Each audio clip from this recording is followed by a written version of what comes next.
Bismillahirrahmanirrahim. Assalamualaikum warahmatullahi wabarakatuh. Innal hamdalillah nahmaduhu wa nasta'inuhu wa nastaghfiruh wa na'udzu billahi min shururi anfusina wa sayyiati a'malina. May yahdihillahu fala mudhillalah wa may yudlil fala hadiyalah. Asyhadu an la ilaha illallah wa asyhadu anna Muhammadan abduhu wa rasuluh. Allahumma salli wa sallim ala sayyidina Muhammadin wa ala alihi wa ashabihi wa man tabi'ahum bi ihsanin ila yaumiddin. Syukur alhamdulillah kita bisa berjumpa lagi di channel ini. Harapan dan doa saya, semoga saudaraku semuanya selalu diberikan kesehatan, dilapangkan rezekinya, diampuni dosa-dosanya, dan dipanjangkan umurnya. Amin ya rabbal alamin. Sahabat beriman yang dirahmati Allah, tak ada kebahagiaan yang paling diimpikan oleh manusia selain dicintai oleh penciptanya, Allah subhanahu wa ta'ala.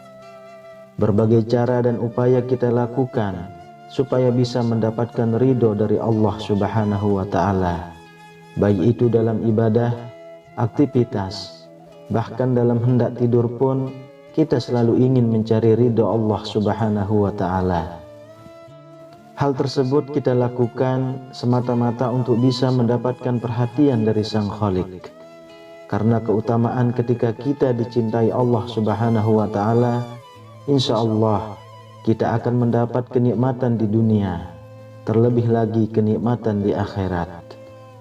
Rasulullah Shallallahu Alaihi Wasallam pernah bersabda, apabila Allah mencintai seorang hamba, maka dia menyeru Jibril, sesungguhnya Allah mencintai fulan, maka cintailah ia. Maka Jibril pun mencintainya.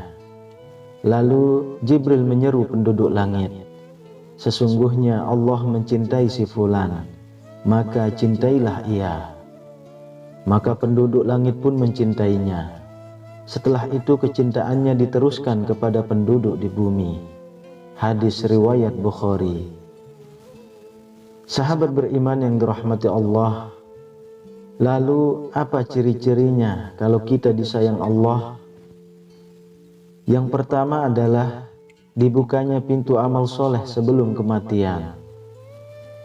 Rasulullah Shallallahu Alaihi Wasallam pernah bersabda, apabila Allah menginginkan kebaikan kepada seorang hamba, Allah akan jadikan ia beramal. Dikatakan, apakah dijadikan beramal itu? Beliau bersabda, Allah bukakan untuknya amalan soleh sebelum meninggalnya, sehingga orang-orang yang berada di sekitarnya ridho kepadanya. Hadis riwayat Ahmad dan Al-Hakim. Dari hadis tersebut sudah jelas dikatakan bahwa jika Allah menghendaki kebaikan pada hambanya, maka Allah akan menjadikan hamba tersebut beramal soleh sebelum wafatnya, dan menjadikan hamba tersebut senantiasa bertaubat kepada Allah subhanahu wa ta'ala atas segala kesalahannya dalam setiap nafasnya. Sehingga ketika hamba yang dikehendaki Allah tersebut meninggal dunia, maka ia meninggal dalam keadaan husnul khotimah dan diampuni segala dosa-dosa yang dikerjakan semasa hidupnya di dunia. Sungguh sangatlah beruntung seorang hamba yang dicintai Allah subhanahu wa ta'ala tersebut. Lalu yang kedua, dipercepat sanksinya di dunia. Rasulullah Shallallahu Alaihi Wasallam pernah bersabda, apabila Allah menginginkan kebaikan kepada hambanya, Allah akan segerakan sanksinya untuknya di dunia. Dan apabila Allah menginginkan keburukan kepada hambanya, Allah akan membiarkan dosanya di dunia sampai Allah membalasnya di hari kiamat. Meski salah satu tanda seseorang yang dicintai Allah Subhanahu wa Ta'ala adalah dipercepat sanksinya di dunia, akan tetapi kita tidak dianjurkan untuk meminta kepada Allah agar dipercepat sanksi kita di dunia, karena belum tentu kita akan sanggup untuk menghadapinya.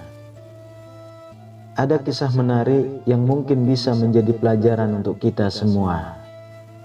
Dikisahkan dari Anas radhiyallahu anhu, Rasulullah Shallallahu alaihi wasallam pernah menjenguk seorang laki-laki muslim yang sedang sakit parah, sampai kurus dan lemah seperti seekor burung kecil. Kemudian Rasulullah Shallallahu alaihi wasallam bertanya kepadanya, "Apakah kamu pernah berdoa ataupun memohon sesuatu kepada Allah?" Sahabat tersebut menjawab, "Ya, saya pernah berdoa. Ya Allah, ya Tuhanku, apa yang akan Engkau siksakan kepadaku di akhirat kelak, maka segerakanlah siksa tersebut di dunia." Mendengar pengakuan itu, Rasulullah Shallallahu alaihi wasallam pun berkata, "Subhanallah, mengapa kamu berdoa seperti itu? Tentu kamu tidak akan tahan. Mengapa kamu tidak berdoa, ya Allah, berilah kami kebaikan di dunia dan kebaikan di akhirat, serta peliharalah kami dari siksa neraka." Lalu Rasulullah Shallallahu alaihi wasallam berdoa kepada Allah untuk sahabat tersebut, dan akhirnya Allah pun menyembuhkannya. Hadis riwayat Muslim. Sahabat beriman yang dirahmati Allah, mungkin dari kisah tersebut kita sudah ada sedikit gambaran bahwasanya siksa akhirat sangatlah berat. Untuk itu kita tidak dianjurkan untuk meminta sanksi siksaan tersebut semasa kita masih hidup di dunia. Akan tetapi kita sangat dianjurkan untuk terus dan selalu berdoa memohon ampunan kepada Allah Subhanahu wa Ta'ala agar diberikan kebaikan di dunia maupun kebaikan di akhirat. Dan semoga kita semuanya bisa dijauhkan oleh Allah Subhanahu wa Ta'ala dari siksaan api neraka. Amin ya rabbal alamin. Yang ketiga, difaqihkan dalam urusan agama. Rasulullah Shallallahu alaihi wasallam pernah bersabda, "Barang siapa yang Allah inginkan kebaikan padanya, Allah akan faqihkan ia dalam agama." Hadis riwayat Bukhari dan Muslim. Yang dimaksud difaqihkan adalah pemahaman yang Allah Subhanahu wa Ta'ala berikan kepada seorang hamba, sehingga ia mendapat pemahaman yang lurus terhadap Al-Quran dan hadis, di mana kefakihan ini bersumber dari kebeningan hati dan dari akidah yang sahih. Karena saat hati dipenuhi dengan hawa nafsu, maka orang tersebut tidak akan dapat memahami Al-Quran dan hadis dengan benar. Lalu yang keempat, diberikan ujian. Rasulullah Shallallahu alaihi wasallam pernah bersabda, "Barang siapa yang Allah inginkan kebaikan, Allah akan memberinya musibah." Hadis riwayat Bukhari dan Ahmad. Sahabat beriman yang dirahmati Allah, musibah tidak selalu berkaitan dengan azab Allah yang ditimpakan kepada kita. Akan tetapi, musibah sebetulnya adalah ujian bagi seorang hamba untuk menguji tingkat ketakwaan kita kepada Allah Subhanahu wa Ta'ala. Rasulullah Shallallahu alaihi wasallam pernah bersabda, "Setiap cobaan yang dihadapi umatnya itu untuk menggugurkan dosa dan mengangkat derajatnya." Begitu juga dalam Quran surah At-Taghabun ayat 11.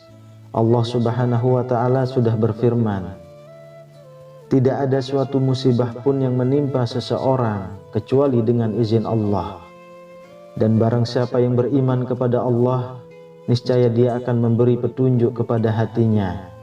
Dan Allah Maha mengetahui segala sesuatu."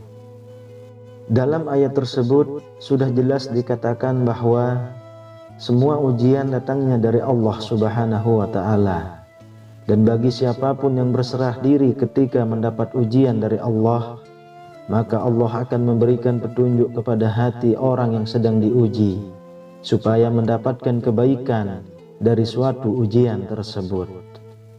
Untuk itu, apabila kita sedang diuji dengan pangkat atau jabatan, berendah hatilah atau tawadu supaya kita terhindar dari kesombongan. Apabila kita sedang diuji dengan rezeki atau harta kekayaan, hendaknya kita semakin rajin untuk bersedekah dan membantu orang-orang yang sedang dalam kesusahan. Dan apabila kita sedang diuji dengan umur panjang, maka hendaknya kita gunakan sisa umur tersebut untuk selalu berbuat kebaikan, memperbaiki amal perbuatan, dan terus memohon ampunan kepada Allah Subhanahu wa Ta'ala. Insya Allah, dengan cara seperti itu, kita bisa menjadi manusia yang dicintai Allah Subhanahu wa Ta'ala. Amin ya Rabbal Alamin. Kemudian yang kelima, diberikan kesabaran. Dalam hal ini pun Rasulullah SAW pernah bersabda, tidaklah seseorang diberikan dengan sesuatu yang lebih baik dan lebih luas dari kesabaran. Hadis riwayat Bukhari dan Muslim. Seperti yang kita tahu, kesabaran dalam keimanan bagaikan kepala dengan badan, yang artinya keduanya saling melengkapi. Begitu juga dengan iman seseorang. Iman tak akan hidup dalam diri kita kalau tanpa dibarengi dengan kesabaran. Dan untuk bisa menjalankan perintah Allah dan menjauhi setiap larangannya, iman dan kesabaran sangatlah diperlukan. Karena iblis dan bala tentaranya tak akan pernah diam untuk menyesatkan manusia dari jalan Allah. Untuk itu, mari kita semuanya berdoa. Semoga kita semuanya bisa menjadi salah satu di antara hamba-hamba yang dicintai Allah Subhanahu wa Ta'ala. Amin ya Rabbal Alamin. Wallahu a'lam bissawab. Demikian yang bisa saya bagikan. Semoga bermanfaat untuk kita semua. Assalamualaikum warahmatullahi wabarakatuh.